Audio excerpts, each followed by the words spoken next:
everyone. So welcome everyone. I'm Di Mayer. I'm the Head and Dean of the Sydney School of Education and Social Work.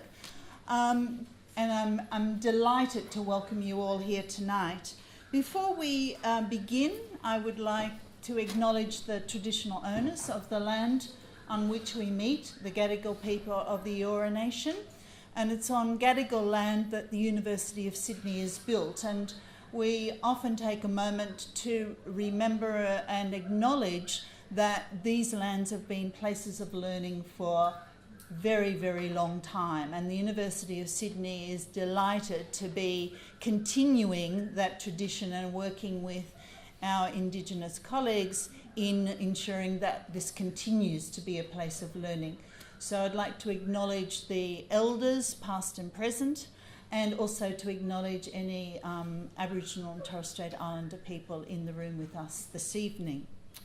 So it's an absolute delight, as I said, to welcome you here and also to welcome Professor George Sugai from the University of Connecticut.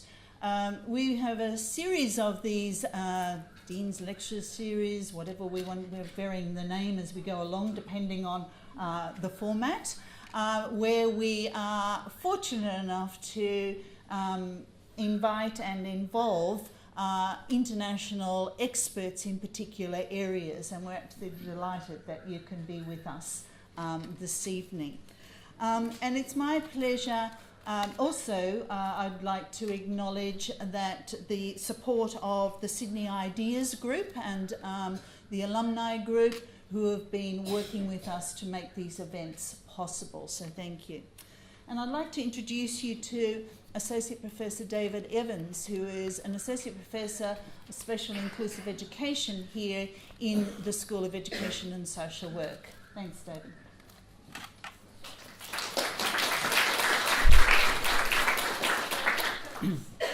Thank you very much. It's my honour to introduce Professor George Sugai tonight.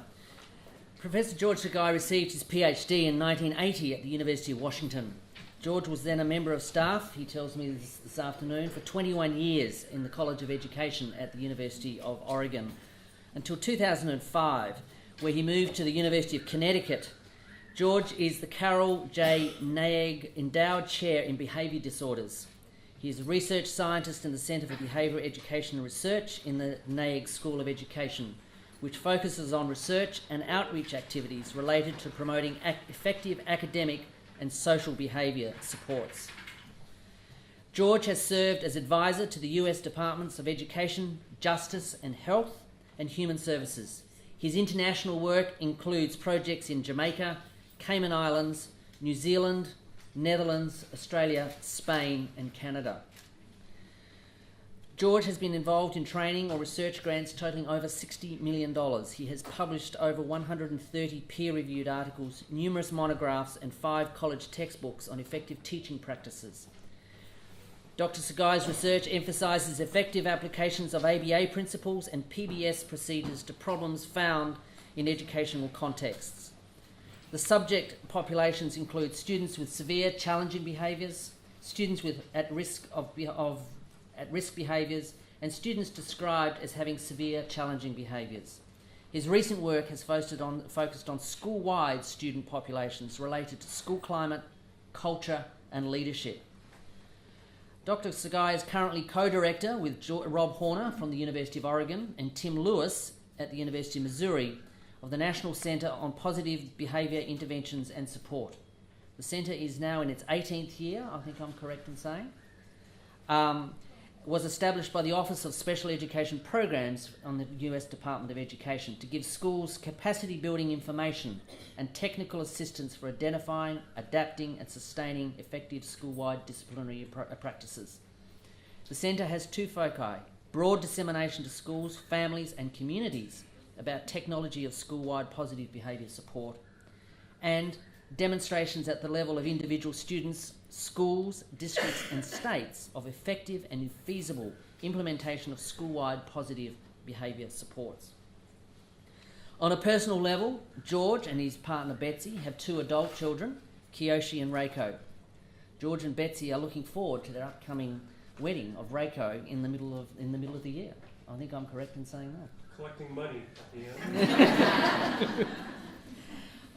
I also trust that as George tries to slow down, that Betsy and he will have time to enjoy some of the travels around the globe. Tonight, George will draw from his extensive research and experiences in a presentation titled Addressing the Social and Behavioural Needs of All Students. George, welcome to the University of Sydney, and especially welcome to the Sydney School of Education and Social Work. Thank you.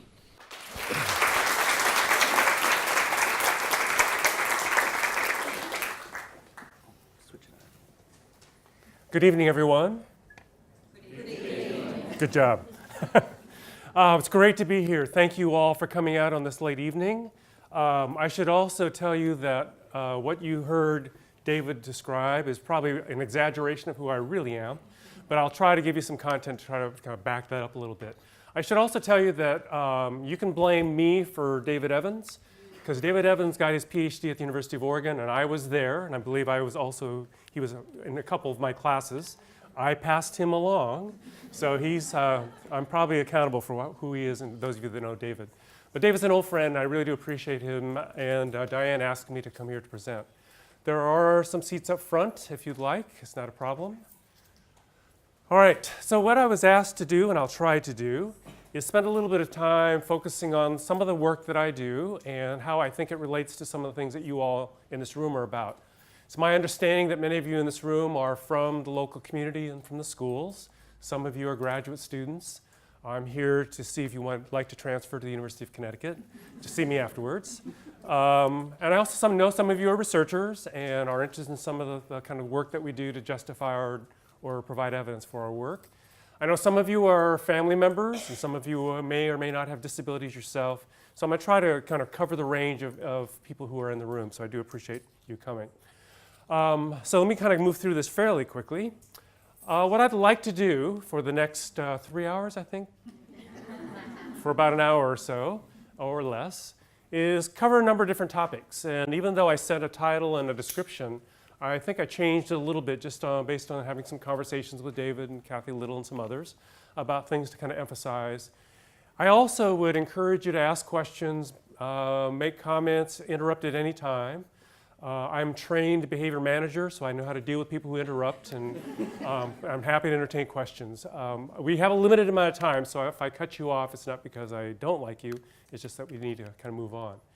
Did any of you hear the ABC News interview I did this morning? Okay, you may leave now. You know everything I know. I did that in 7 minutes. But it was really a pleasure to be able to speak to Wendy, because she gave me a chance to kind of describe what's going to happen tonight, as well as some of the work that we did.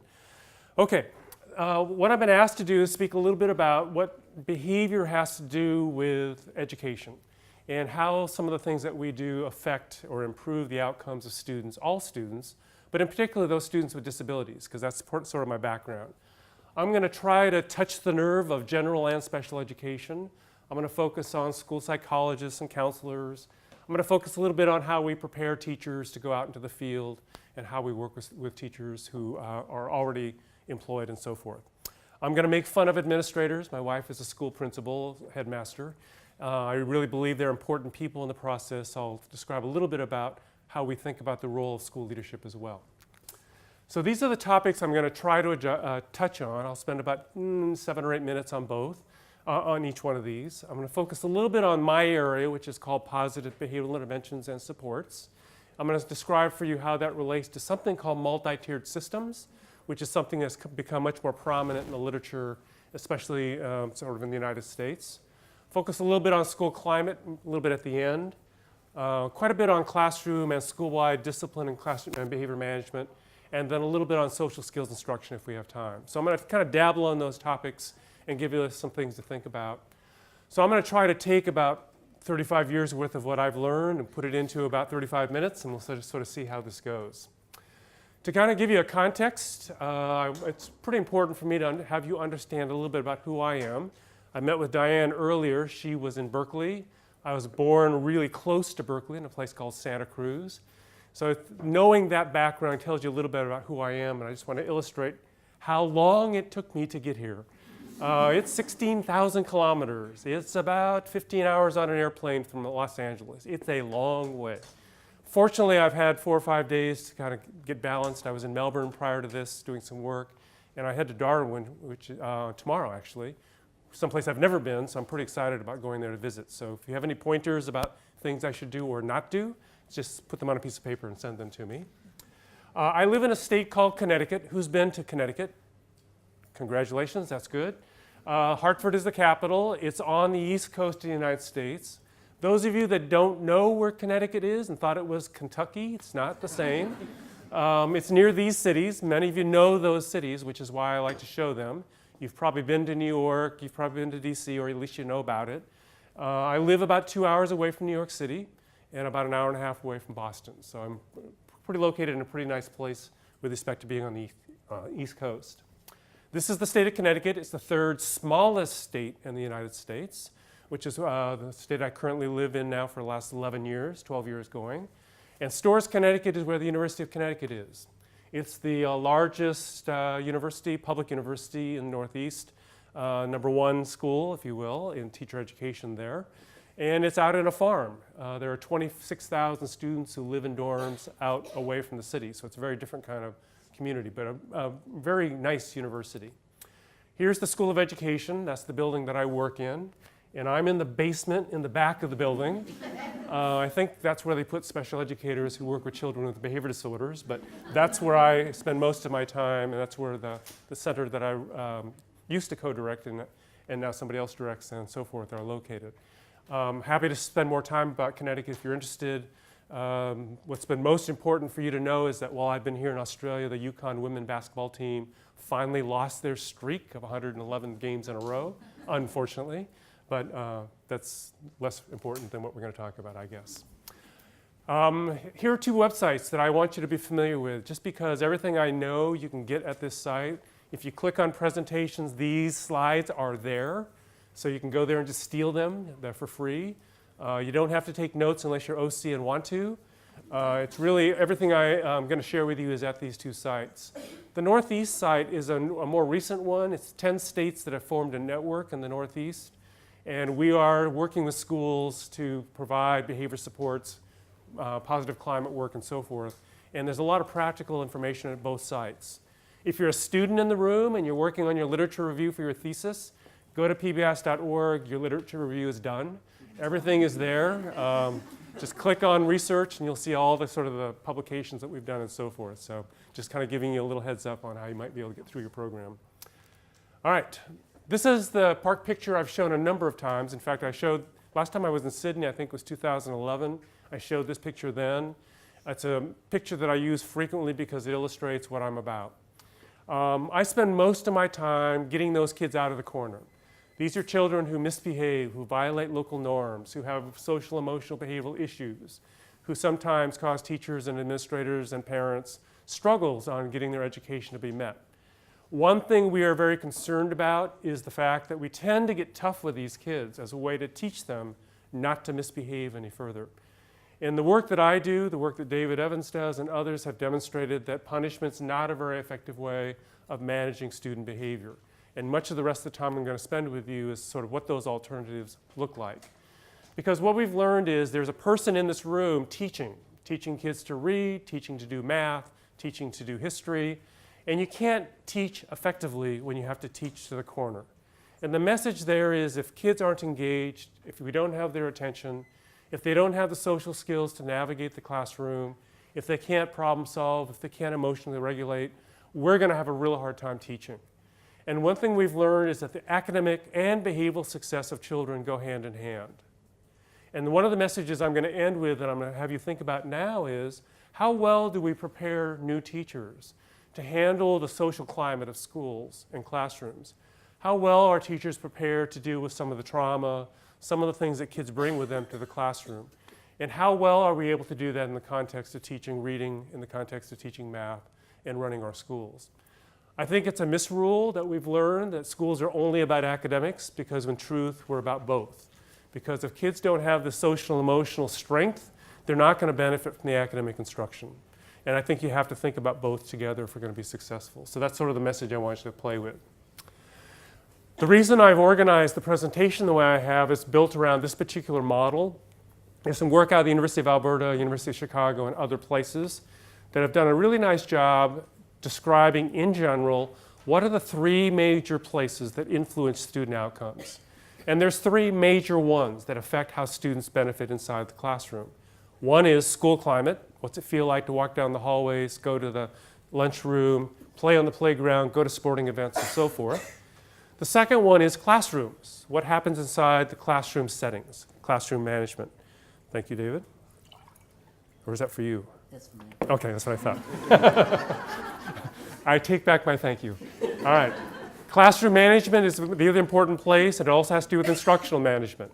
And the third area is what you all here do, what Diane does and others, about how do we prepare high-quality classroom teachers to be able to deliver instruction and to deliver effective, safe environments for students. Those three areas are the major places.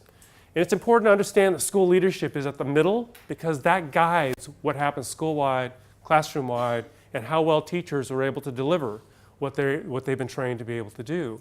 But the three places that affect outcomes the most are those three places. And I'm going to focus on school climate and classroom climate through the rest of the time. And I do that, I present this picture because I want to make sure that we think about, focusing on the most important factors that have the biggest effect on student outcomes. You'll notice that family and student background is out on the edge there, and there's not a lot of big impact of family and student on schools, but there is an impact on student learning. And that's an important thing to think about, and I'm going to reference parent engagement a little bit more towards the middle of the presentation to have you think about that. All right. So the three green boxes are what I'm going to focus on. Many of you are in that middle box. So every once in a while you'll see a slide with a check on it, a red check. That's wake up your neighbors, something important's happening. This is on the test. You'll need to turn it in to David online by Monday at 5. These are the big ideas that I want you to walk away with. You can kind of ignore the rest of the content. It's just sort of set up. But these are the big things I want you to focus on. And that is, much of the work that I do is around prevention. And that's preventing the development of problem behaviors, as well as preventing the occurrence of existing problems.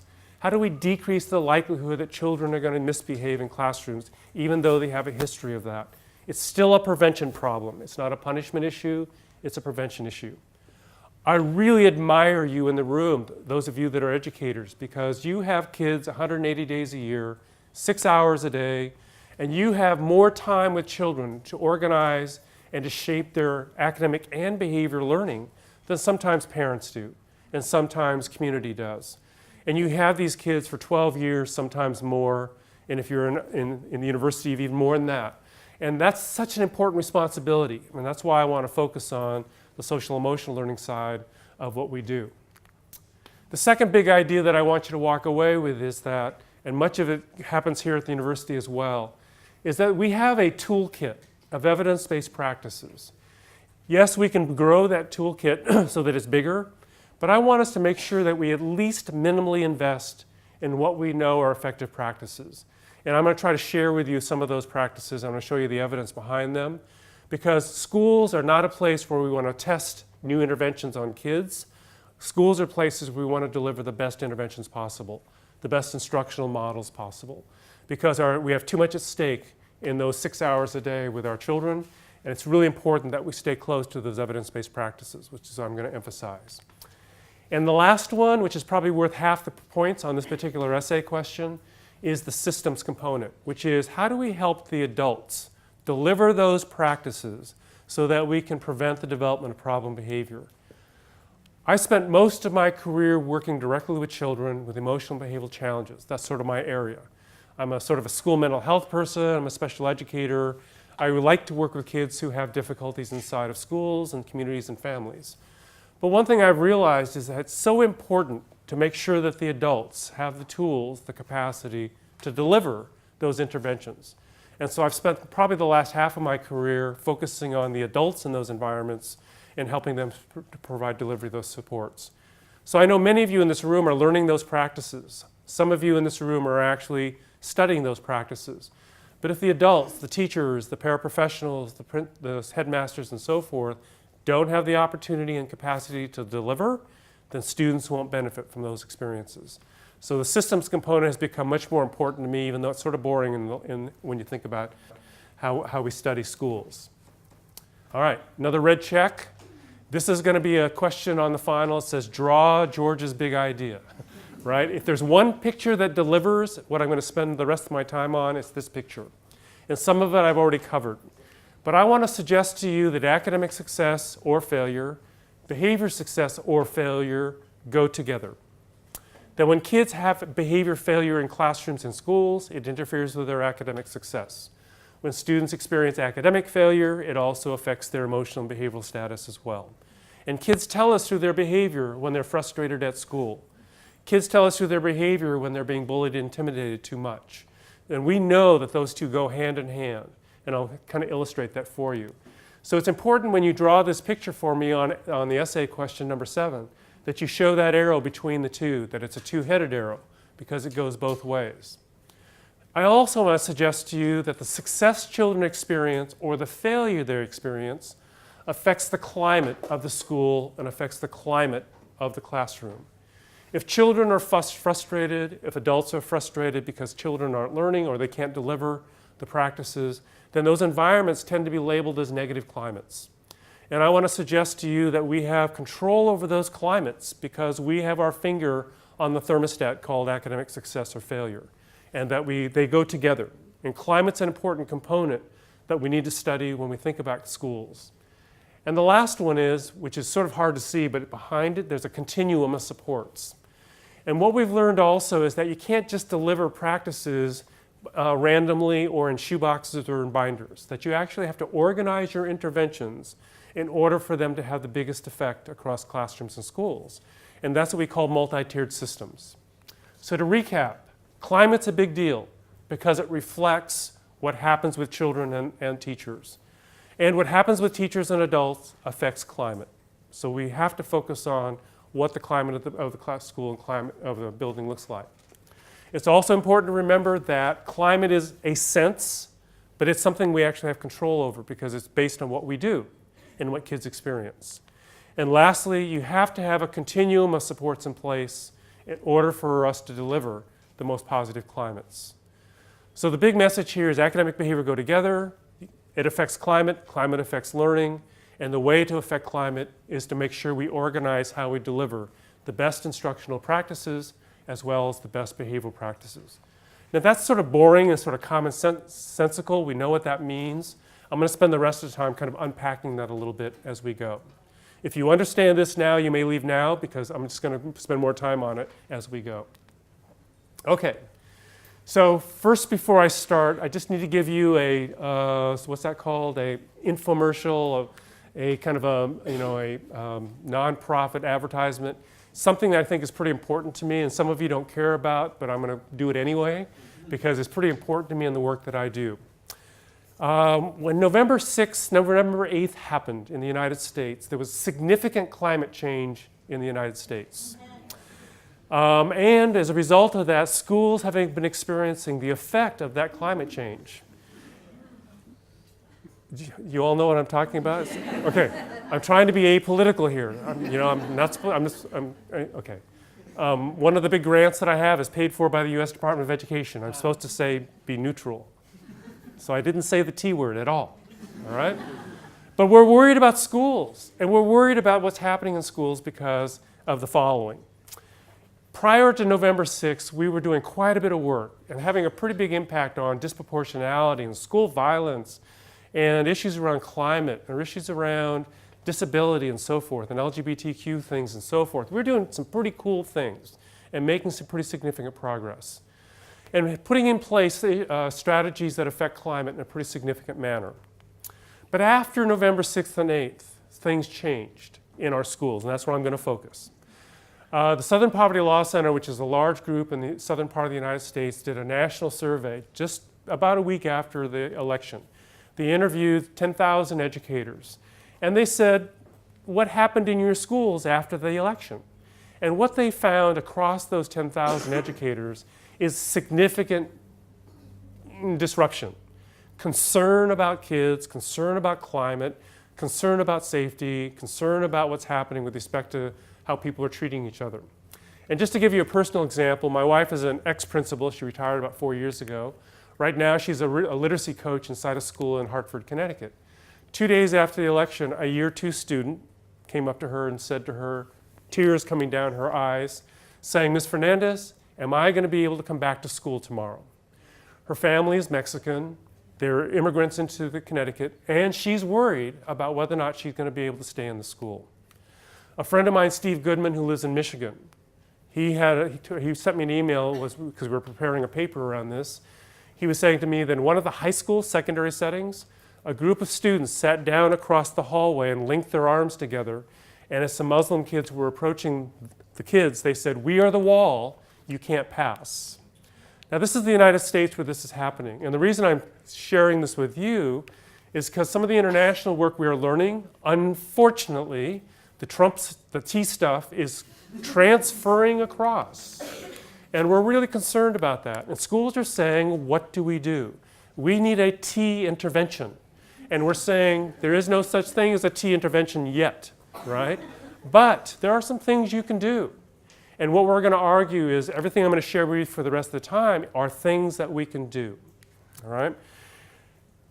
Just on the right-hand side are some of the things that were mentioned during those surveys. Deportation was one of the biggest ones. It's the wall and so forth. And I know that many countries are dealing with issues around immigration and people escaping places that are not very safe places to be. In that interview, they're focusing on derogatory language and hate crimes and so forth, and things that are pretty significant for us. And I won't go through those necessarily, but I'll help you look at them later. It's pretty important for you to know, and I'm going to go through these. And this shouldn't mean that you shouldn't come to the United States. It's still a good place to come. But on the other hand, the election has caused some loss of inhibitions, and some of these things that have always been behind the scenes are becoming much more visible. For example, hate groups have become much more emboldened, and their websites have become much more prominent, their meetings have become much more significant, and so forth. We've also learned that the number of anti-government groups have increased. These are called patriot groups, but they're really kind of code words for "we don't like you because." And so we're really pretty concerned about them becoming much more prominent. Do you all know what the KKK is, the Ku Klux Klan?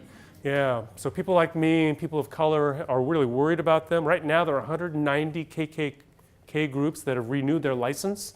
They're actually become much more visible in the United States. They're holding meetings and so forth. And the anti-Muslim increase has been significant for us.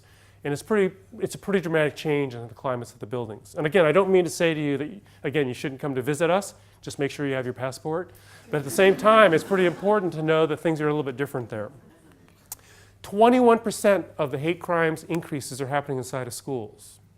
So some of you in this room, I know, are focused on trauma-informed interventions. Some of you are involved in restorative practices.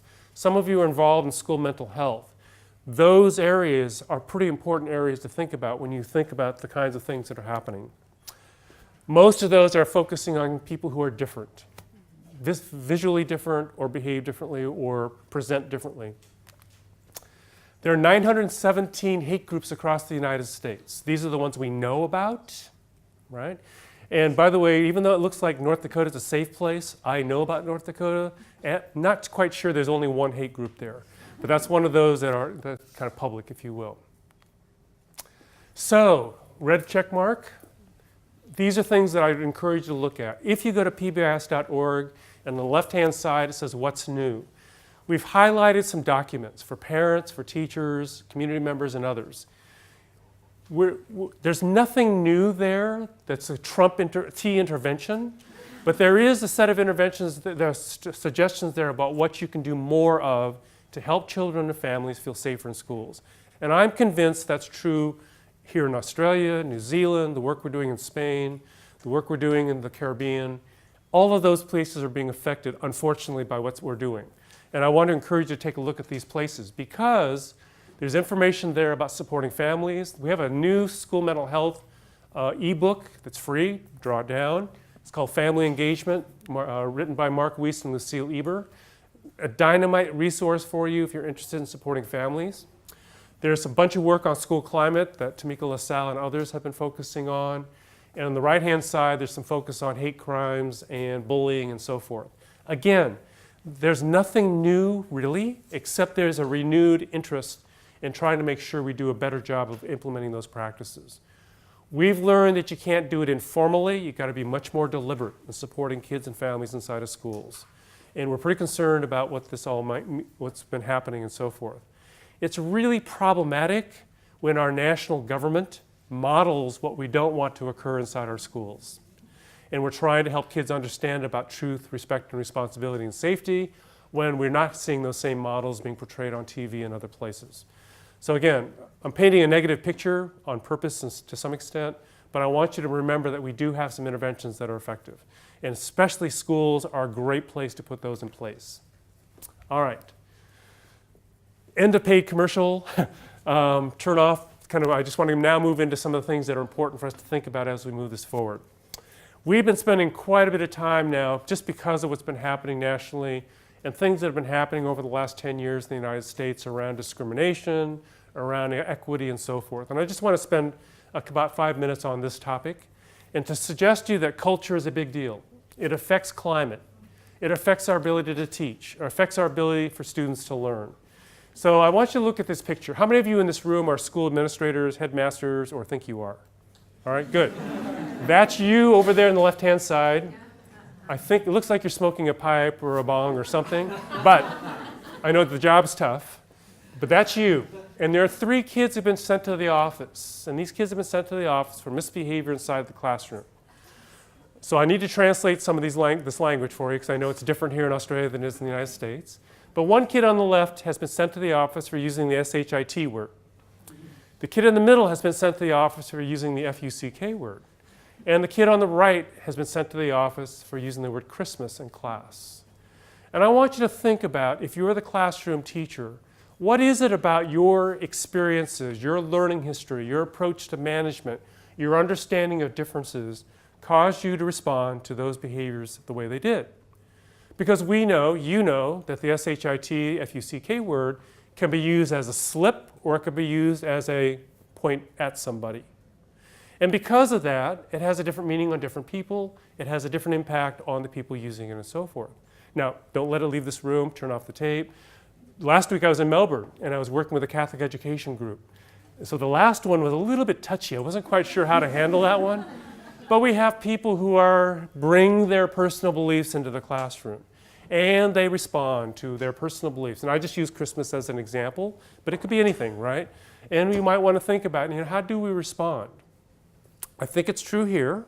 In the United States, that kid in the middle, if you're a male student, if you're a kid of color, Aboriginal, Indigenous, Black, African American in the United States, and you have a disability, you're 6 to 8 times more likely to be sitting on that bench for the same behavior.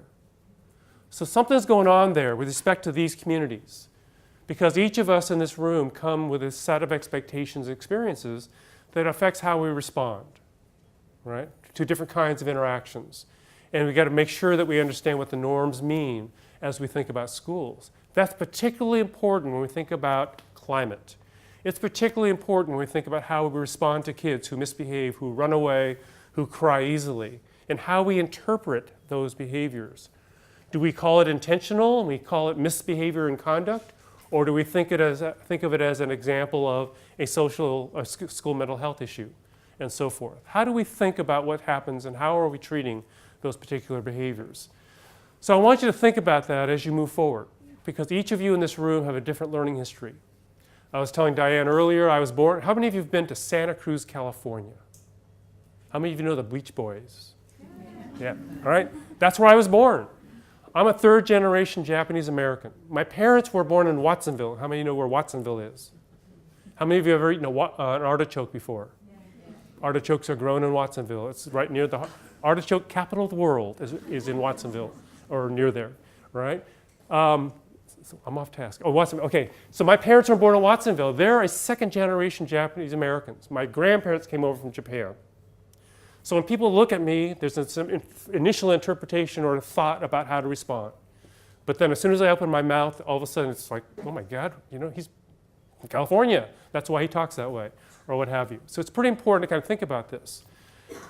Something is pretty important, so I'm getting a little personal over on this left-hand side now, is that right now, all this anti-Muslim stuff and gathering Muslims together and so forth and so on has brought together the Japanese American community again. Because in 1942, my mother and my parents were interned because they were Japanese Americans after World War II. And my mother spent 2 years, what I call prison, they were called relocation camps, behind barbed wire in the deserts of Arizona. And she graduated behind barbed wire in high school from an internment camp because she was Japanese. She had an American birth certificate, just like Obama did. She had. And because of her color of her skin and her race or her background, she was imprisoned. That has become part of the conversation now in the United States. And are we going to go back to those kinds of reactions and so forth? And we have kids, like my wife's experience, who are responding to that. So it's not about equality, it's about equity. Equality means we give everybody the same thing. But when you give everybody the same thing, it doesn't mean they can all benefit from that experience. If you look carefully at that picture, it says, we're going to make this test fair. Everybody's going to get the same test, right? And if you're in the world of special learners, disabilities, and so forth, you know that not everybody gets access to success if it's equal, because you don't have the ability to respond in the same way, because the test item is climb the tree. And there's no way some of those individuals are going to be able to do that just because of who they bring, what they bring to those settings. So it's pretty important for us to remember that equality and equity in the world of climate and behavior are different. They're separate. Equality is this picture. It means we give the same thing to everybody, right? But that doesn't allow them to get equal access to the benefits of an educational experience. Equity has to do with making sure. Now, my world, David's world, is around kids with disability. We work with kids who can't read, kids who can't problem solve, kids who can't navigate the social norms of schools and classrooms. They're going to fail if the norms don't accommodate differences. Kids with autism come with a different set of social skills and the capacity to navigate those environments. If we don't change those environments to give kids access to what everybody else has access to, success, they're not going to get access to the benefits of the school environment. Not here in Australia, but in the United States, we struggle with the following picture, which is the haves get more. And unfortunately, the T effect is having an effect here as well. Because we have a government now, I should be careful what I say, right? With the government now where it's the wealthy are getting wealthier and the wealthy are getting more, which is pretty important for us to kind of think about, at least in the United States anyway. And the reality is something that people like myself and David Evans and others are continually competing against. Okay, let me pass this by because of time. You can look up this later. So, I'm going to move into some interventions, some strategies, some thoughts about how that works. But the first thing I want you to think about is what do we mean by evidence-based? And don't look at the little words, just be impressed by the number of words that are up there. We looked at all the definitions, not all of them, we looked at a lot of the definitions of what do we mean by empirically based or evidence-based interventions or programs or curriculum or whatever. And there's a lot of definitions that come out of Council for Exceptional Children, special education, a lot of different definitions. What we've learned is across those three definitions, many definitions, there are three critical features that define an evidence-based practice when you have to select one. So for me, the number one thing is you've got to start with something you know has a high likelihood of producing the effect that you want, with a big enough size that it's meaningful. Again, like I mentioned at the very beginning, schools are not places to test things on kids. These are places where we want to make sure they get access to the best. It's like when you go to the doctor, you want to make sure that you have access to the best surgeons, the best hospital, the best technology in order to get your needs met. It's not that funny. Because the outcome is so important. The same thing is true of our kids. If they don't learn to read, if they don't learn their history, if they don't learn mathematics, if they don't learn those essential skills for success, they're going to have a difficult time. It is really important that we start with what we know works. However, just because David Evans says there's a study for it doesn't mean that it's right for your kids.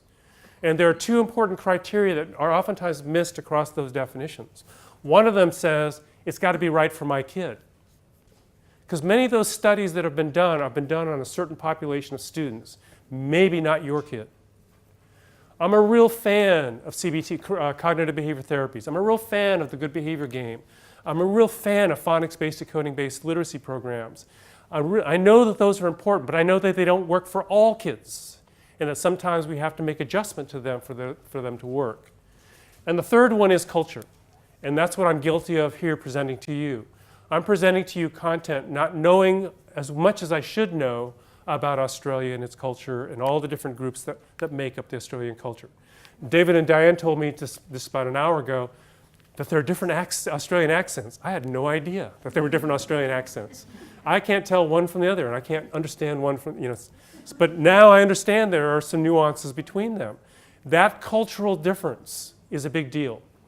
I was down in Melbourne. We're doing, helping the Department of Education down there work on a pilot study, working with the Koori cultures in 4 or 5 schools, and how do we build in school climate and Koori values and bring elders into the system and so forth.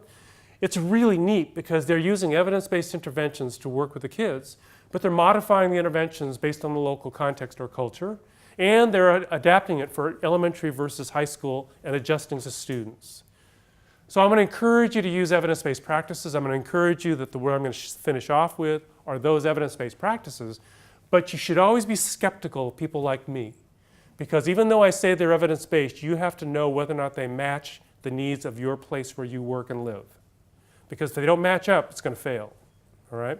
And you should always be questioning people like me and David all the time. Show me the evidence. And then you've got to ask, is it applicable across settings? What I'm going to share with you for the rest of the time, we're testing out and across a number of different cultures. We're doing this work now in South Africa, the Netherlands, a little bit in Spain, a little bit in the Asian Pacific Rim and so forth. It's pretty neat to see how the big ideas are being translated to affect these different cultures. If you connect with Diane, she's got some money for you. She'll send you to Jamaica to go visit some of these schools and see what it really looks like and so forth. But it's pretty exciting to see how it works, and I'll give you some examples in a second. All right. So a little bit of boring stuff first, and that is I need to make sure that you all understand what Pbis is and what multi-tiered systems are. Pbis is something that I do. It started 18 years ago when the U.S. Department of Education said, form a center, name it the Pbis Center. It's nothing special. It's just a name that Congress gave to this center. But what we did is organized a lot of interventions within this center. In the last couple years, there's been a push for something called multi-tiered systems. And multi-tiered systems is just a framework that allows us to organize interventions. And Pbis is an example of one of those initiatives under the MTSS umbrella. And I'll share what I mean by that. If you know about RTI, response to intervention, it's another example of multi-tiered systems. So this picture, it represents what I do, which is right there. And there's lots of different tiered systems that are being implemented across internationally now. I don't know, I can't speak to what's happening around here. But the multi-tiered framework is a way to improve the efficiency of the decisions we make around interventions, which I'll share with you next. But there are a lot of different terms there. School-wide PBS is what's being used now in Victoria. Pbis has been using a lot of I get 2 PBISs there. We're twice as good. That's a mistake. It should be PBS or as another kind of language. RTI, Interconnected Systems Framework, those are all multi-tiered systems, and they all represent the same thing. So I just want you to kind of demystify what it is, and it's not a big deal. But there will be an item on the test, and it's a fill-in-the-blank item. And the first blank is worth half the points because it's so important. I want you to walk away tonight, if nothing else, if you remember nothing else, that is that Pbis is not an intervention. Not an intervention. Pbis is a framework, it's an approach, it's a process. All right? We do not Pbis kids, we Pbis systems. I would estimate that at least monthly at our national center that I run, we get an email that runs something like this. I'm a teacher, I have a student. On a daily basis, she kicks me in the ankle. Please help me.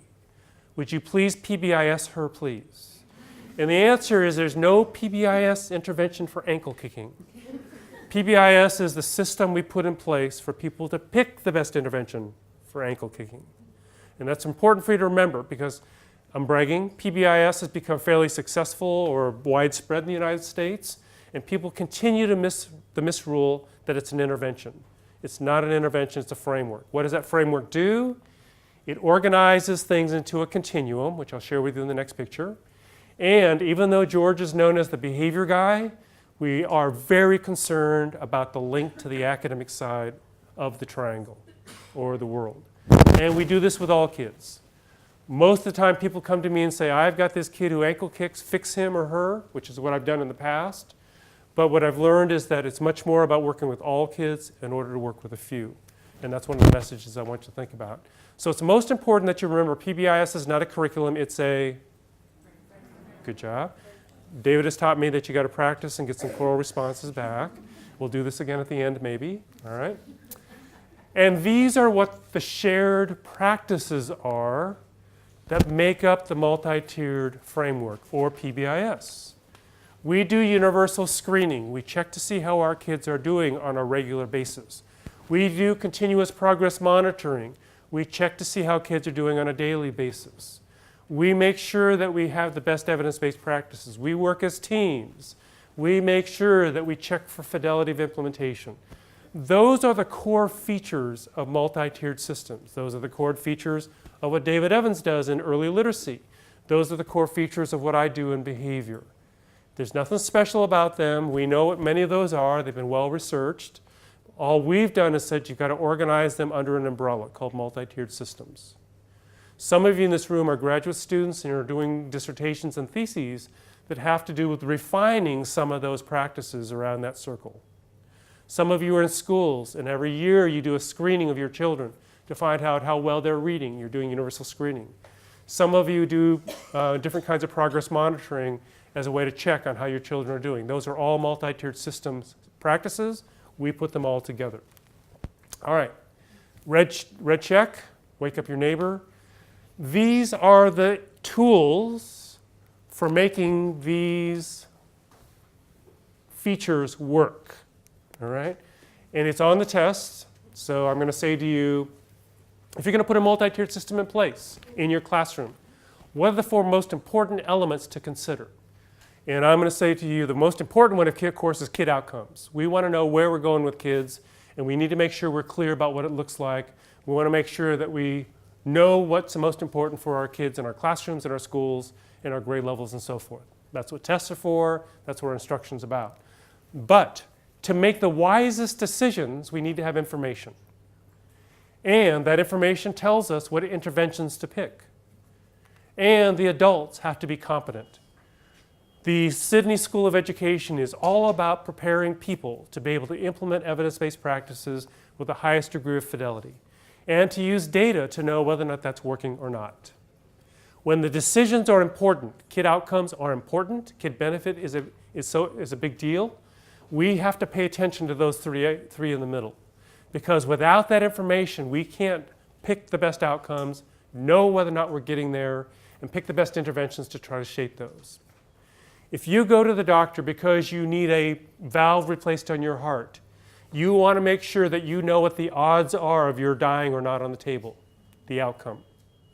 You want to make sure that they collect data on the amount of blockage, the amount of flap movement or not, the amount of flow through your valve. You want data to inform the surgeon. You want to make sure they have the best interventions, the best technology available, and you want to make sure that that surgeon is not shaking. Because if the surgeon is shaking, the best intervention is going to fail, even if you have the data. Schools, to me, are just like heart surgery.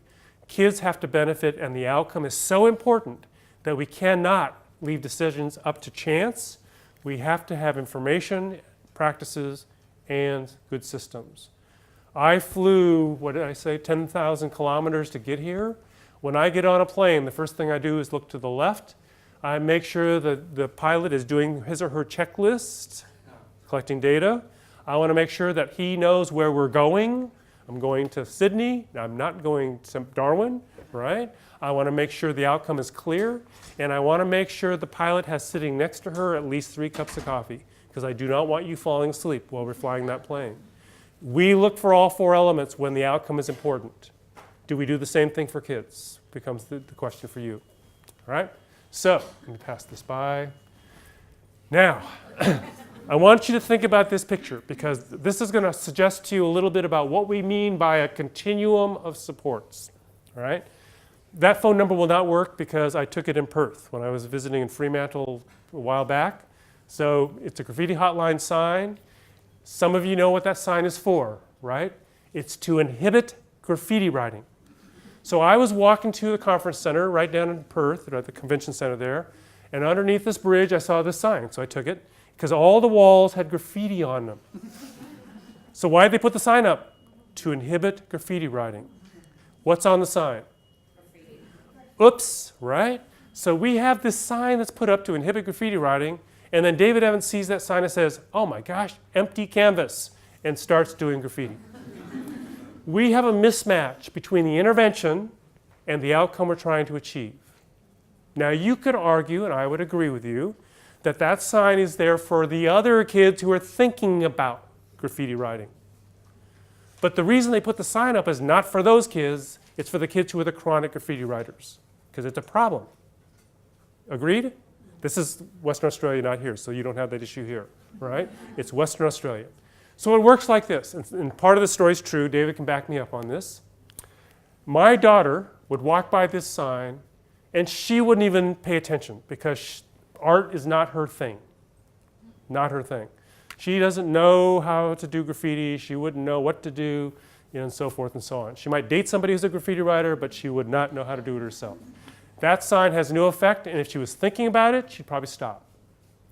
My wife's son, he would walk by this sign, and he's an artist. Honest, true, went to college to be an artist, cost a lot of money. He's trying to be an artist. He would see this sign, and he would pull out his magic markers with a wide tip on them and think about it. He would think about it. But because he's my wife's son, he would put the cap back on and keep walking. Betsy and I decided not to have the third child, because the third child would be the one who would, right? Now, the reason that's an important kind of picture is because that's what schools are about. And it works like this. I think it's true here. In fact, I know it's true. In the United States, we have the functional equivalent to the graffiti hotline sign. It's called the Code of Conduct, or the Discipline Handbook, or the Behavior Code, or whatever you have. It's that 34-page document, single out of school 3 times, and got caught, right? Got caught. And so what happens? You get in trouble when you skip school in the United States. And so he got, which is odd, he got caught for skipping school. And what do?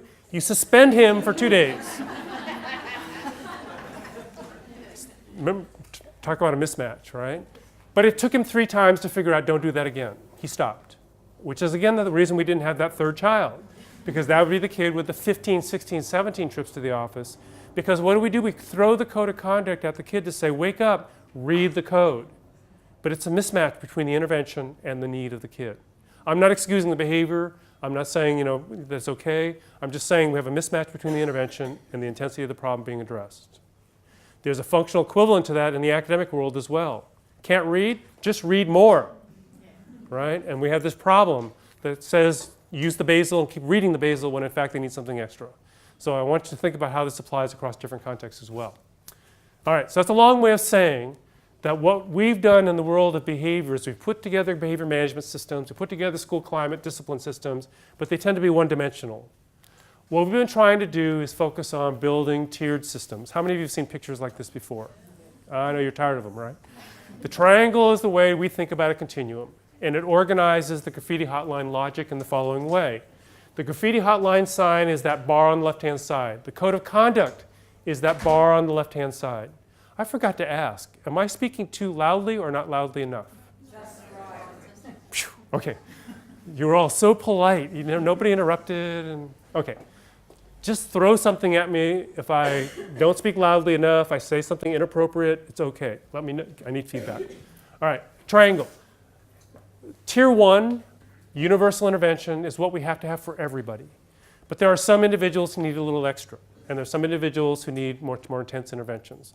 And the goal here is to capture as many kids as possible in Tier 1 so we can deliver the intensive interventions for those kids who need a little extra. I oftentimes get called to schools to do Tier 3 interventions, but there's so much chaos in the classroom, there's no way that Tier 3 intervention is going to work because tier 1 is not in place. You've got to have both, which is sort of the logic here. All right, so bear with me. Raise your hand. It's okay when you answer the question. Nothing's going to happen. I'm not going to point at you. We'll turn off the camera and so forth, all right? But just kind of answer 3 questions for me. How many of you in this room set an alarm clock this morning to get to wherever you needed to be this morning on time? Yeah. Great. How many of you set 2 alarms on your smartphone in case you slept through the first one? Thank you. How many of you set that second alarm clock across the room to force you to get up? All right, thank you. How many of you live with, married, or have a partner who's your alarm clock? Thank you. How many of you called your mother last night and said, Mom, call me. I need to make sure I get up on time. All right. Now, that's the triangle. Most of you do pretty well with 1 alarm clock. In fact, you turn it off before it even goes off. Some of you are smart enough to know that you need a second one because you turn the first one off and you wait for the second one. And some of you married your alarm clock because you know you need something more intense to provide that support. Now, David has told me this is true, and I believe him. He said you all are very competent adults, that you are very good at self-regulating and self-managing. You can organize your environment for success. Marry your alarm clock, right? The kids that I work with are not very good at organizing their environment for success in ways that are acceptable to that particular culture or place. They manage their anger by hitting. It works really well. Problem is that hitting is not the way to manage anger in school. So we've got this problem of kids doing some things, managing the way that the best they can, but they're not doing it in ways that are successful. Much of the work I'm about is how do we create environments where kids understand what's okay and not okay in certain environments. And how do we appreciate what they do, but at the same time teach them when it's okay, not okay. Now the fascinating thing is, just to go off task for a second, I've been here for 45 minutes or so. I mingled with some of you out in the hallway. I walked on the streets of Sydney this morning. I haven't heard the F word once. You are very good self-managers, right? But I know that at 7 o'clock, if we were in a local tavern and your football team is losing and your football team has just been scored against, the likelihood of hearing Diane say the F word increases dramatically. But she knows when it's okay, not okay. If I was to go to church with you, it's unlikely that I'd hear the F word, right? But I know that if I'm on the street, somebody cuts you off, and so forth and so on, it increases. You all are competent adults. You know when to do it, not do it. The kids I work with, they also have strategies, but they haven't learned that line between when it's okay, not okay. Again, I'm not endorsing the F word, right? I'm suggesting to you there are different way we do things. All right. The truth is, the 3-tiered triangle is a way of organizing how we think, but if there's no truth to 3, you could have 2, you could have 7, you could have 27. I wouldn't recommend it, but it's a continuum, right? And we organize our interventions along that continuum. But before I show you how to organize those interventions, one thing I'd like you to think about, and this is to help you. Did I have a check up here? There should be 2 checks. I want you to walk away from today, one, knowing that Pbis is a framework. Oh my gosh, you forgot already. Framework. And second of all, we do not label people by tiers. There's no such thing as a tier 3 kid. There's no such thing as a tier 1 kid. There's no such thing as a tier 3 parent. There's no such thing as a tier 1 parent. There are kids with tier 3 needs. There are adults with tier 1 needs, and so forth and so on. Look at this kid. Her name's Theora. She has a profile. She's in general education. She's not in special ed. She doesn't have a disability. She's my daughter. That's my daughter, right? In secondary school, we got her one-on-one tutoring for math and science. She needed more. And so she got tier 3 supports. Is she a tier 3 student? No. She has tier 3 needs in where? Math and science. She's getting tier 3 interventions, one-on-one tutoring, and so forth. But she does these other things really well. Is she a tier 1 kid? No. She's a kid, but she has these particular needs. Here is a student who is in special education, has serious emotional behavioral disorders. On his IEP, Individualized Education Plan, you have something similar here. He's got 2 objectives that he's working on: anger management and problem solving. He's getting tier 3 supports for those 2 areas. Those are the areas of support that he gets. But he does really well on these other areas. Is he a tier 3 kid? No, right? but he's getting tier 3 supports in those areas. It's really important that we not pigeonhole kids or teachers or principals, that we all have needs. Not you in this room, you're all probably in the green area, but we all have areas for which we need to focus on. Here's my wife, Betsy's profile of me. I was recently in Taiwan. I can't speak Mandarin. I can't speak Chinese. I'm really bad. I needed one-on-one.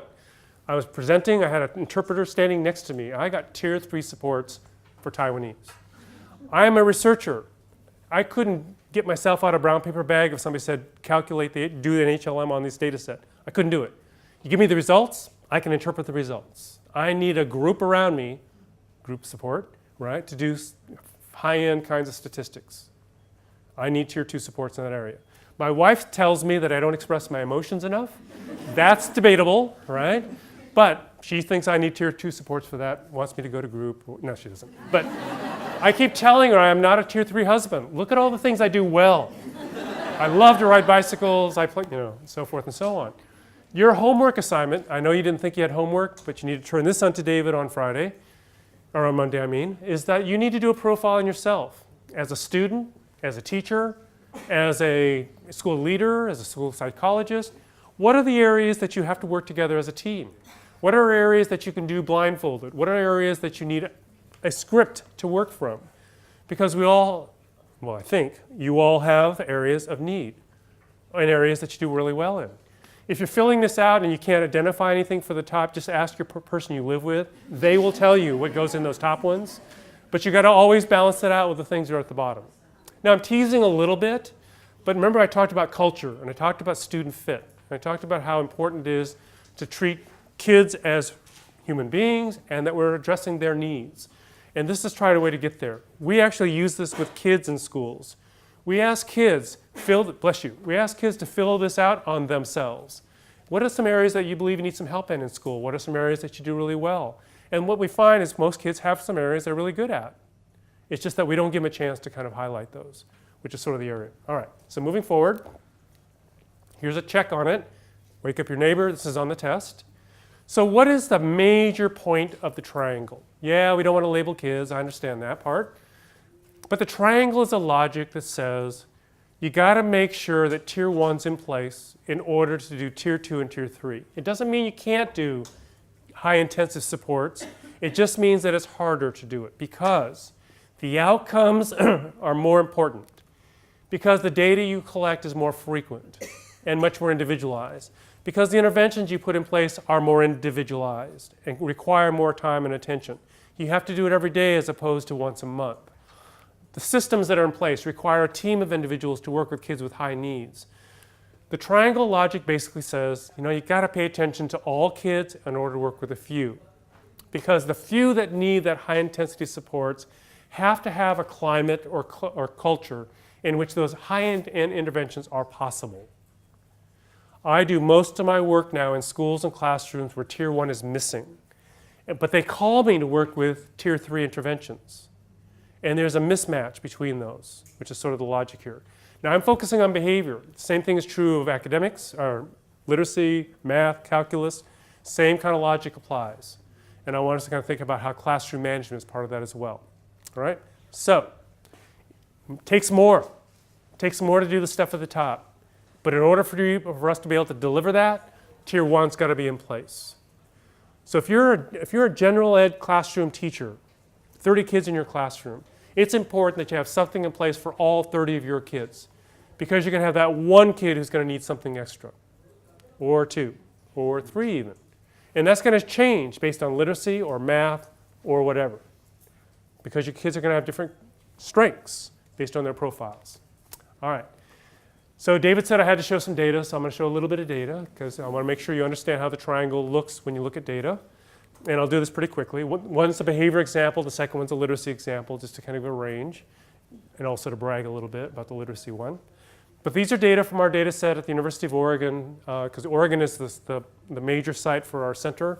And we have 3 co-directors, myself at Connecticut and Tim Lewis in Missouri. In our data set, we have almost 3,000 elementary schools. We have about 900, which is years 5 through 8 or 9, and the 390 secondary settings. years 9 through 12. Right? So a lot of kids in those data sets. These are schools that are PBIS schools. They've been doing PBIS. Tier 1, Tier 2, Tier 3, and so forth. In those schools that are doing PBIS at least for 2 to 3 years, we find that 84% of the students have had 0 or 1 major behavior infraction. 84% of the kids have had 0 or 1. So that's my daughter, right? 1 or none. 11% of the kids have 2 to 5. That's my wife's son, right? 2 to 5. Took them a little bit to figure it out, need a little extra help. And then there are about 4.7% of the kids who have 6 or more behavioral events. These are kids with high needs in the social, emotional, behavioral arena. These are schools that are working well. They still have that profile. And I have no data to back this up. Somebody needs to do this study. So those of you that are students, think about this. Or if you're a faculty member here and want a study to do. I'm really curious about this sort of phenomena. When you have 30 kids in your classroom, and you have David misbehaves, talks out, non-compliant, runs away, cries easily. He's that one kid that dominates my time. He moves away. I am so excited, right? Now I've got 29 kids and David's gone. But you know what? Diane steps into that role and she takes over that position because now's her chance to be able to, and so forth. There's some Darwinian thing, evolutionary something, that causes the kid who leaves to be replaced by somebody else. I don't know how that works, but so what that means to me is you have to have something in place always to be able to support the needs of kids. Sometimes they're not as intense as other places, but you got to pay attention to that. So the big point is, the reason why this is a big deal, because if those of you that are school administrators that I identified later, you know who those kids are at the top. That's 16% of kids you know really well. You know their student ID number by heart. You know the mom's cell phone number by heart because you have so many interactions with the kid and the family. You know the mom's secret cell phone number by heart because of what goes on between you and the family and the child. Because they account for 79% of the behavioral activity in the school. Say it again. 16% of the students, this little corner, accounts for 80%. What is that? Not 80%. Whatever it is. 79% of the action in the school. These are busy kids. They demand our attention, and we have to deliver interventions that are high intensity. My world that I started out in is working with those kids right here and delivering those interventions. But I spend more of my last half of my career focusing on how do we get that green triangle big so that we can deliver those kids the service that they need at the top because of the intensity of the supports. Do you get the triangle logic now? All right. This is to encourage you to become teachers, not to discourage you, right? So this is cool, and I'm a behavior guy, but I love this literacy data. A colleague of mine, Mike Coyne, who David knows, who's at the University of Connecticut, he and I have a contract with the state of Connecticut. We have a contract to work with the 20 or so lowest functioning schools in literacy in the state, which also happen to be the lowest behavior functioning schools. And this is an early literacy project. It's called Kindergarten through Year 3, called CK3LI, Connecticut Kindergarten through 3rd Grade Literacy Initiative. We were given a chunk of money to demonstrate, can we change these schools around? These are the decades of not reading. So we said, we'll take it on, all right? We'll deliver. So what we did is we went into these schools and do you all know what curriculum-based measurement systems are? Like Dibbles or AimsWeb or sorta? It's when you measure kids with really short samples and you get an idea about what their reading's like. We Dibbled, which is a method or system, 2,600 kids or whatever number the kids are. And this is what we learned. And these are kids in schools that have the lowest. There are about a third of the kids who are going to read regardless of what they do in the school, they're going to learn to read. And there are 2/3 of the kids who are going to fail miserably in those schools. Right? So that's why we got them. We Dibbled every one of those kids. Do you know what Dibbles is if I say that? Okay. I say it on purpose because my wife works in one of these schools, and this kid came up to her on the day they were dibbling, and he was crying. And he said, Ms. Fernandez, I was absent yesterday. She goes, it's okay, you were absent yesterday. He said, yeah, but everybody was dribbling yesterday, and I didn't get to dribble. They were dibbling. That's maybe why he's can't read or whatever, but okay. So we put in place a tiered system of literacy, reading. Every school, these 20 schools or whatever, they got 90 minutes of reading. Every single kid was in a reading group. Every single kid got 90 minutes of reading. Some kids got 30 extra minutes, and some kids got a different curriculum. 3 tiers. It was so important that they dedicated 120 minutes of every day to reading in these schools. 1 year later, that was the change. From 32 to 44% of the kids were reading. Not such a big deal. And what we learned is the teachers were not good at delivering the interventions yet. Took them a while to learn how to do it. They didn't learn how to do it at the university. They had to learn it outside school. 2 years later, 56% of the kids are now reading. And 3 years later, 2015, we delivered these data to the state legislators, the policymakers in the state, to convince them that this is something the state should do for all the schools that are struggling. And 67%, these are all first graders, I forgot to tell you, it's a big data set, and I just got the first grade data set. All right, so these are different kids, but they're still, all right, teachers are getting better at teaching, basically. And 2/3 of the kids are now being able to read. So we showed these data to the legislators and said, it's working. And that's what we got, silence. Nobody clapped, nobody said hooray, nothing. And my friend Mike Coyne realized the legislators can't read bar graphs. So he did this picture. And he said the following, okay, you all, you're parents, you have a kid in school. Your child is one of those stick figures. There are 20 kids in this classroom. If you, in 2012, before CK3LI, you could expect 6-year kids to be able to read, and they're reading not because of the curriculum, because they probably could read already. And you've got 6 kids who are going to fail miserably, right, or holding the book upside down. And you've got other kids in the middle who are saying, what are we here for, right, and so forth. That's where we started. Then he said, jump ahead 3 years, legislators. Now we have 10 kids who can read well, and we have 2 kids that need individualized plans. And he points to them and he says, which classroom would you like your child to be in? And then they gave us the policies and some funding to do more training. So we're into the second cycle of 3 years to be able to do some more work around it. This is an example of multi-tiered systems for literacy. It's an example of putting Tier 1 in place to shrink the number of kids who require Tier 2, Tier 3 supports. In 2012, when we started this project, they wanted us to deliver Tier 3 interventions to 2,600 students. And we said, there's no way. You've got to teach Tier 1 really well. And that's where that occurred. So again, it's just an example of how tiered systems kind of operate. I'm supposed to finish it. You want more water, or you tell me I got 5 minutes? Okay, 5 minutes. All right, thank you. So the 2 triangles are important. Thank you for bearing with me. If you're late for dinner or you're not supposed to be here, you can leave now, right, or whatever. All right, it's important that those 2 come together, because in those same schools we're doing PBIS just like we're doing literacy. You got to do both. And they go hand in hand, just like that cartoon I showed you at the beginning. All right, so brief little advertisement. If you want to do MTSS, or if you're doing a lit review for your thesis, get this book. Kent McIntosh is at the University of Oregon, Steve Goodman is in Michigan. This came out in 2015. It's a great text that talks about multi-tiered systems and merging or integrating academic and behavior supports together. It's also from preschool up through high school. It's got a number of different cool examples if you're interested in that. I'm going to pass this by, just good time. Just be impressed that we're in a lot of schools.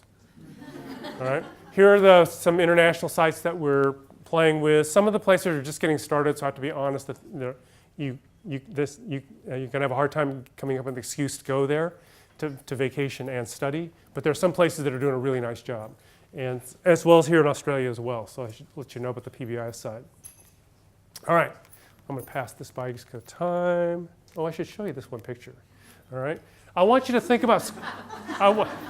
I know you don't have Dairy Queens here, but you have the equivalent of, fast food places, Hungry Jack's or something. McDonald's, you have McDonald's, right? This is the thing that we worry about for school climate. I'm not going to go through school climate specifically, but I just want you to understand how difficult it is to change climate because of this phenomena, all right? And this phenomenon is called a coercive cycle. So let me just go through quickly. I'll do it the fast way. And I'll do it fast way, I look around the room, some of you fall in the category of this, so it'll work. So I'm a daddy, some of you are daddies. This is how this works. You're driving down the street, right-hand side, right? You're driving down the street, your daughter says to you, I want ice cream. And a good daddy says, what?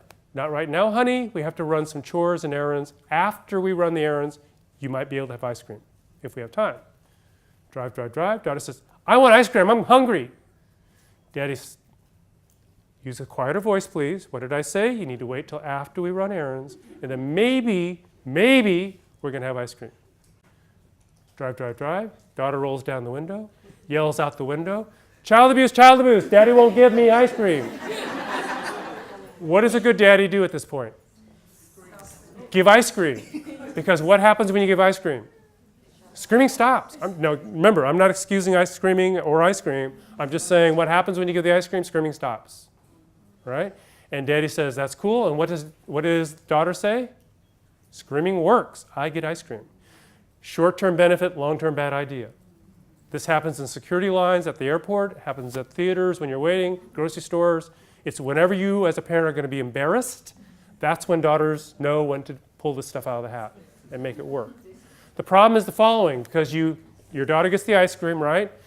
Finishes the ice cream, you continue to drive on. Your daughter sees the two golden arches. What does she say? I want fries. I want big fries. And daddy says, not right now, you just had ice cream. Daddy gives immediately left turn and gives french fries. Because it works. The problem with that is that it sets up this what's called a coercive cycle, and it becomes habit. Many of the negative classrooms and schools we work in are functioning by this negative. David says, this work sucks, it's too hard, I don't want to do it. Teacher comes over and says, you're not ready to learn. You're not ready to learn. Go to the office and tell the office you're being disrespectful in class. David has learned what? Screaming does what? Work gets taken away, and teacher learns, this is great, I can teach now. Again, I'm not excusing the behavior. All I'm saying is that the behavior becomes part of a way of responding. And if it becomes habit, it becomes something that's very difficult to manage. That's when I get called, right? And that's when we start talking about classroom management and so forth. Whoops, sorry. So here's all this bunch of cool answers, but pass this by because David's looking at me. All right. So I want to finish right here. All right. Now, what you missed in between there is if you have problems over this coercive cycle and negative climates, one of the best interventions, actually there's a couple of them, I'm going to focus on one. One of the best interventions is academic success. Academic success is one of our best climate changers. Second one is teaching social skills. And social skills need to be taught just like we teach academics. All right, so just bear with me a second, just to illustrate what I mean by this. You've got to teach social skills like you teach academics. It's got to be deliberate, it's got to be explicit, kids have to practice it and so forth. It's got to be part of the everyday part of the school. So, all right, so I set you up for this. When you look at this picture and you have to go to the toilet, do you know which door to go into? Good, all right, you know which door. I know in these times, sometimes there's this other issues going on, but forget that for now, all right?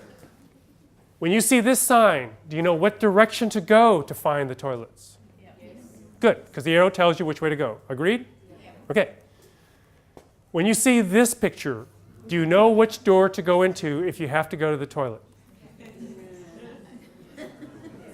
Sort of, right? How many of you have been to Boulder, Colorado? How many of you have been to the Dark Horse Inn? Okay, this is the Dark Horse Inn. It's a bar, it's a tavern. All right? The door on the left says women with a hand pointing to the other door, and the one on the right says men with a hand pointing to the other door. Do you know which door to go into? All right. Now, so it was set up on purpose for the Boulderites to be entertained, to figure out how the people from Sydney figure out which door to go into. And it works like this. If you've had no drinks, none, what do you do to figure out which door to go into? Yeah, you ask. Or you watch to see what somebody else does to go in. If you've had 2 to 5 drinks, what do? You peek inside the door to see if you can figure out which one you might want to go into. If you've had 7 or more drinks, what do? Because you're going to be right half the time. And the other half, it doesn't matter. right? Because you've had your 7 or more drinks. Triangle again, right? Now, that was set up on purpose because errors are good in bars, but they're not good in schools. I was doing some work in Guam many years ago, and the biggest problem this one school had was urinating in the bushes. Urinating in the bushes. I said, what do you do about it? Oh, we send them to the office. It violates Section 7, Paragraph 2 of the code. We write them up as a rule violation. I said, really? So I go snooping around the school. Turns out these kids are from off-island, where guess what? Urinating in the bushes is okay. Wouldn't it be so much easier to say, hey, you're from off-island, aren't you? This is what bathrooms, how you go to the bathroom in our school. We don't do it in the bushes, we do it over here. You want to catch them early and teach them the right way. Same thing is true of problem solving, anger management, emotional regulation, and so forth. Teachable skills, but you got to teach them, right? It'd be so much better if you went to this bar and you walked in the door and the bouncer, what we call bouncers, do you have bouncers here? Okay. Bouncer says, hey, you're obviously not from here. Let me tell you what to work. Men's is on the left and women's is on the right. You got to go where the hand points. And even when I tell you that, you're still not sure, are you? Because there's this dissonance around what that means. Think about kids who go into school and are engaged in these complex social interactions with each other, with teachers, and may not have the social skills to navigate those, and fall back on what they're used to, which is just go in anyway, or to hit first, or to use the F word. Social skills are important. You want to catch those early, and that's true of secondary kids as well as elementary kids and so forth. All right, go to the Dark Horse Inn. It's still there. It's cool, right? And you can walk in and just be so smart. You can talk and show your accent and just walk in the right door. It'll be cool. All right, so let me pass this by too, sorry. And one more plug. If you're interested in classroom management, there are a couple of resources I want you to know about, 2 in particular. The one on the top right is something we produce for the U.S. Department of Education. It's really a neat guide for classroom management. And you open it up and you click on it, and it takes you to elementary and high school examples and so forth. It's pretty cool. Left-hand side, there's a new book that just came out this year, actually last year, 16, on classroom management practices, some of the things that I described earlier in the presentation. And again, these are all available at pbis.org if you go to the slides that are there. And finally, I want to show this picture and to suggest you check, last test on the final. What I shared with you is that you want to start with what you know is likely to work, the most evidence-based practice. And you want to make sure that it aligns with the needs of your kids in your setting. Implement well. You want to maximize that cell, that circle, that box right there. You want to stay away from these other 3 boxes. We know that signs are a good thing, and that being environmentally smart is a good thing, but not when you use paper to communicate with, right? You get it? Okay. Or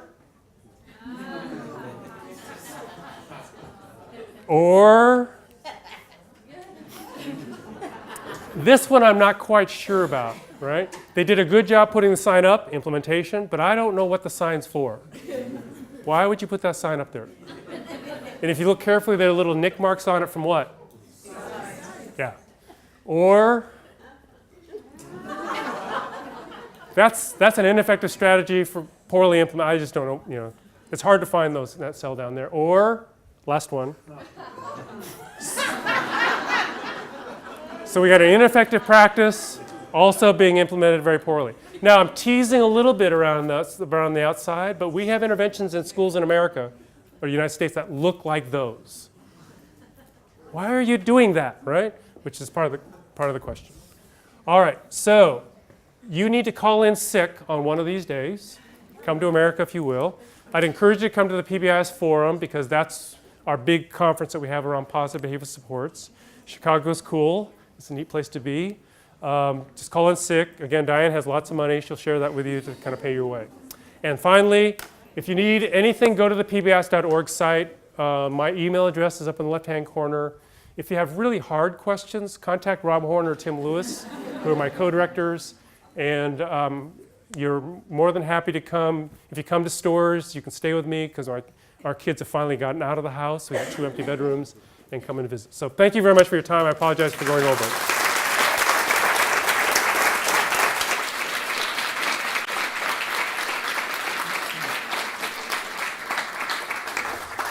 Thank you very much, George. I hate to tell him that there's a graffiti tunnel just up the road here, so you might want to go and get a picture of that. That's where they encourage you. I spent 5 minutes trying to find a directory, a staff directory, that doesn't exist. Right? Anyway, why did I bring that up? Okay, anyway, sorry.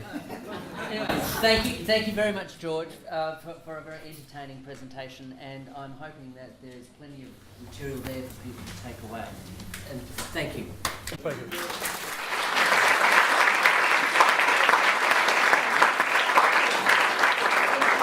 If you wish to ask George a question, there's his hard and difficult ones. There's his email address. But I would like to now, we're going to forego questions, and I would like to move straight on to invite Professor Stuart Einfeld to make a comment about a new book that has just come to the market. And one of our staff members here within the City School of Education and Social Work, Dr. Cathy Little, who's sitting on our left-hand side here. And Stuart is just going to introduce the book and I'll thank you.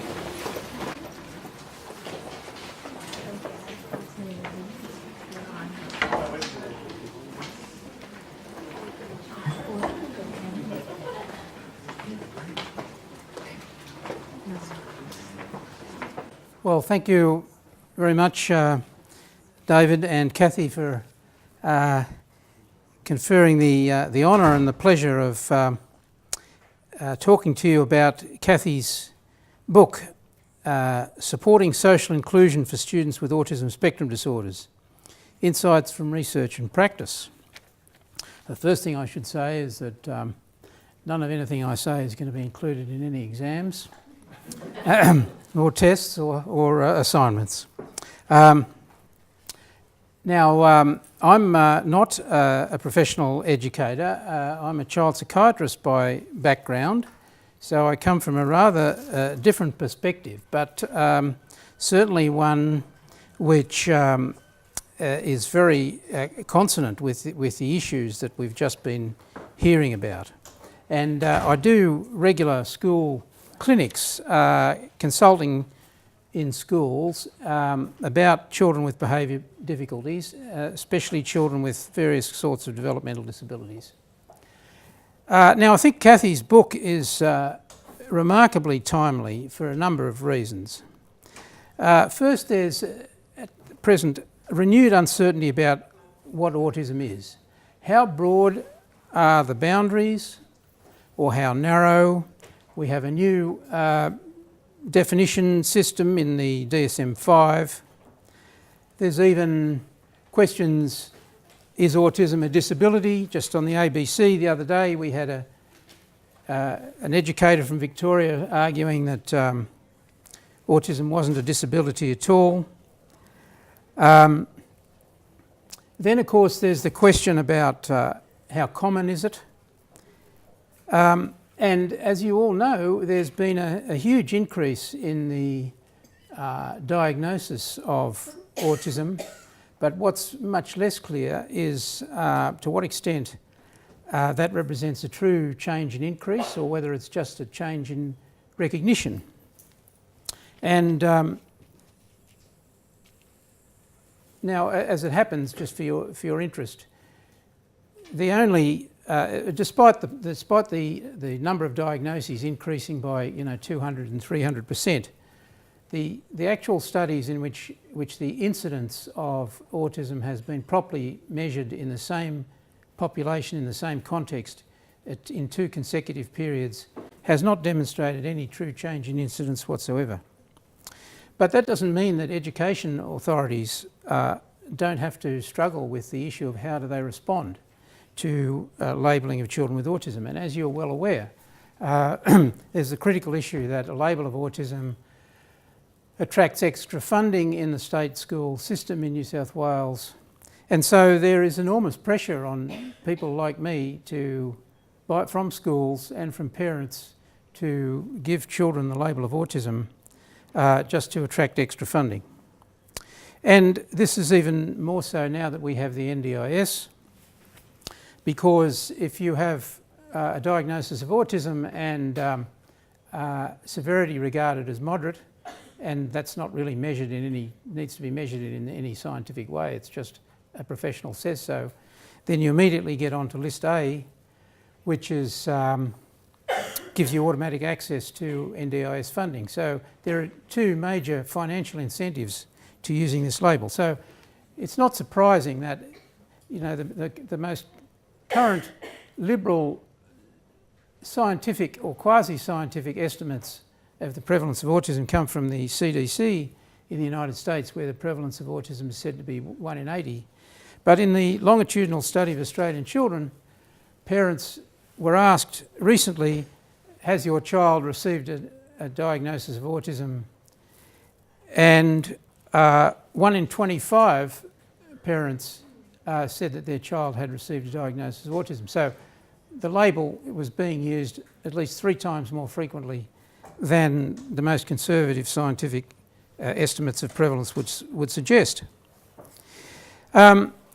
And then there's the enormous exposure of schools to media scrutiny about how they handle children with autism. And you've all seen the, you know, child in the cage articles. And schools have put in my view, you know, put in a near impossible position.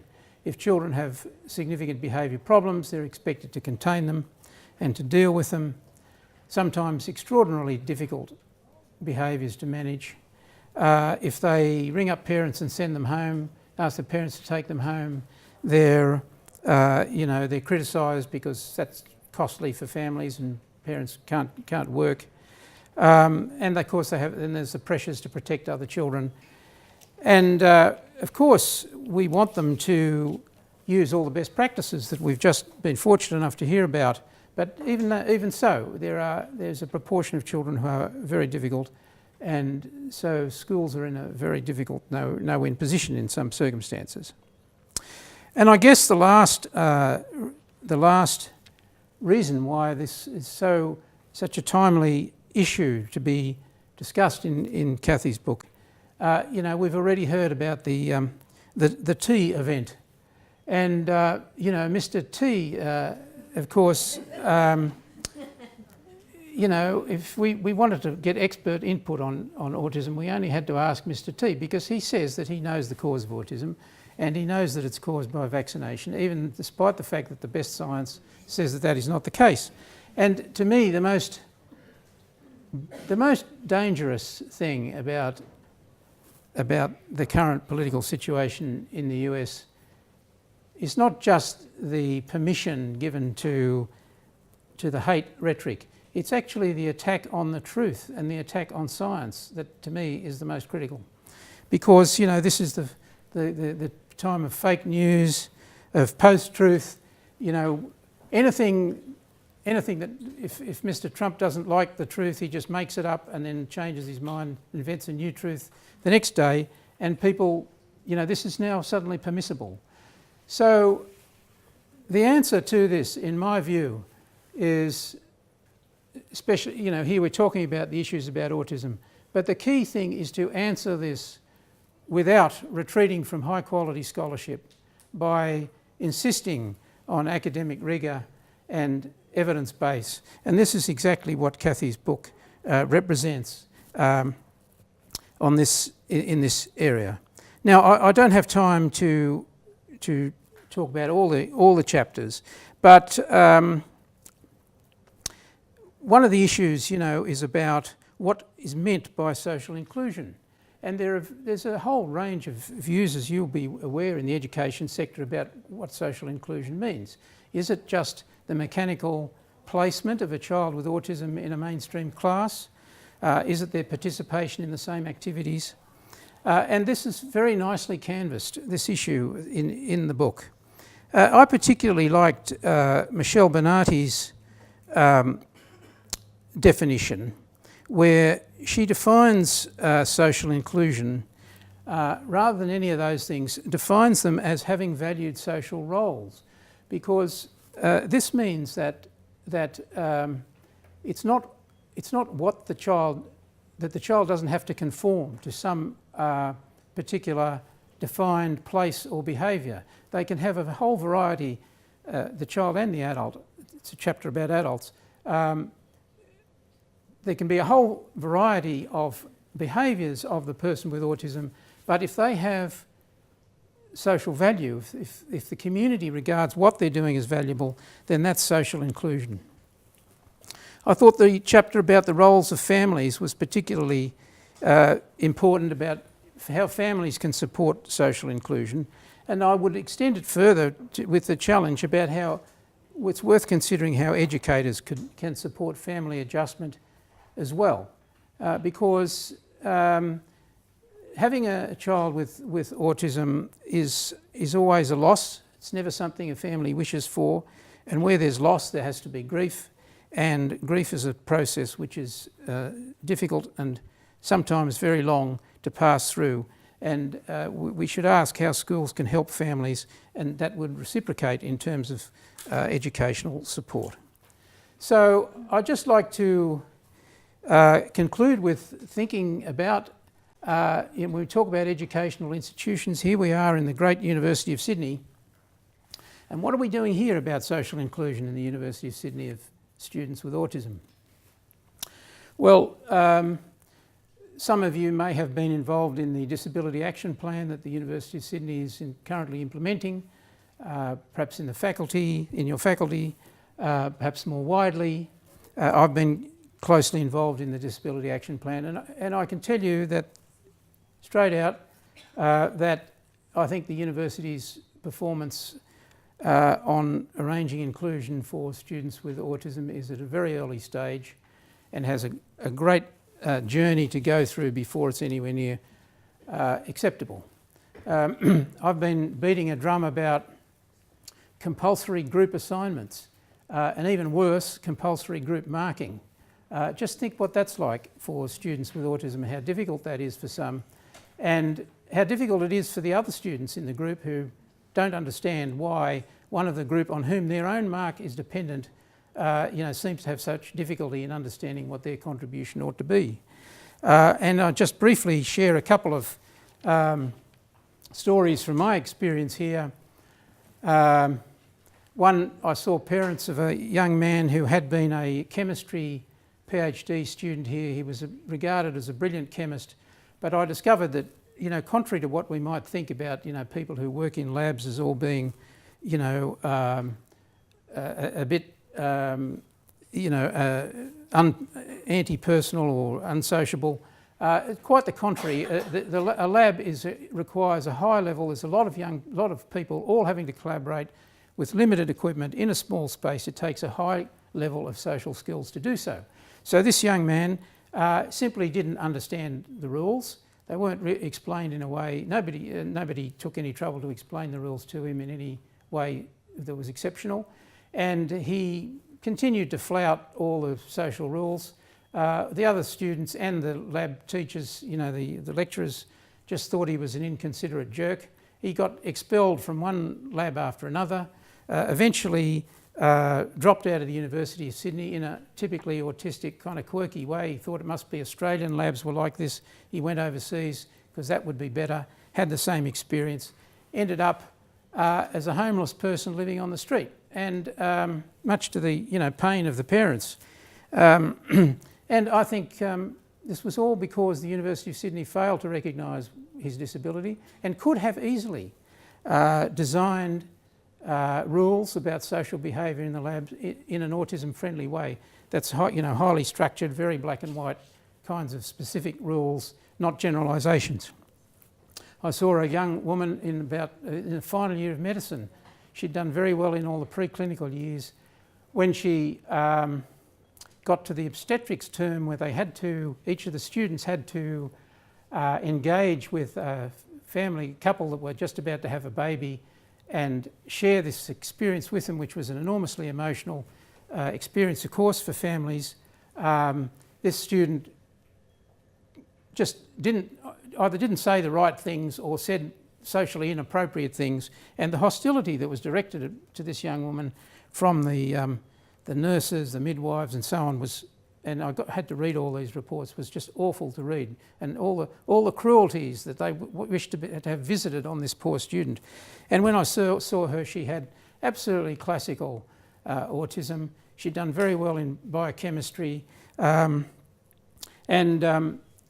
anyway, to the faculty's credit, when I explained to them what the problem was and talked to her about what kinds of career she could have in medicine and which kinds of career she couldn't have. For example, she had a background in pathology. I said, you know, you'd be very good in pathology. You can spend all the time looking down a microscope, you know, where looking at tissues, deciding whether they're malignant or not. She'd probably be fantastic at it, and because of the capacity to attend to detail. And, you know, but she couldn't be in, you know, she asked me, could I be a GP? And I said, no, she couldn't.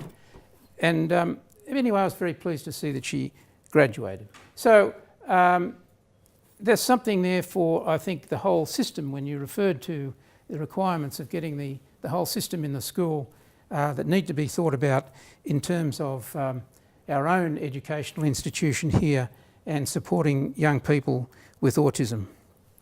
So I want to commend this book to you. It's very broad-ranging, it's timely, it's scholarly, it's scientific with both qualitative and quantitative approaches, and above all, it's compassionate and human, and I recommend it to all of those who are involved in the education of people with autism.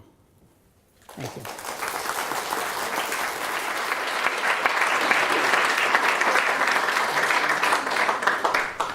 Thank you very much, Stuart, for those very kind words. Thank you to Kathy for putting the book together. If you want to see that it actually exists, there it is. And I know that there are forms at the top, I think, outside for people who wish to order one. In closing, I would like to express my thanks to a number of people. To Professor Mayer, thank you very much for hosting tonight's event.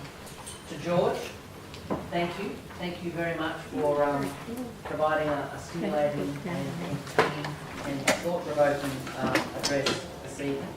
And to all of you who are still here, thank you very much. I hope that you will consider these lecture series in the future as a possibility to share and in professional engagement, and to seek out other information from a range of areas, not only nationally but internationally. Safe travels, and thank you very much.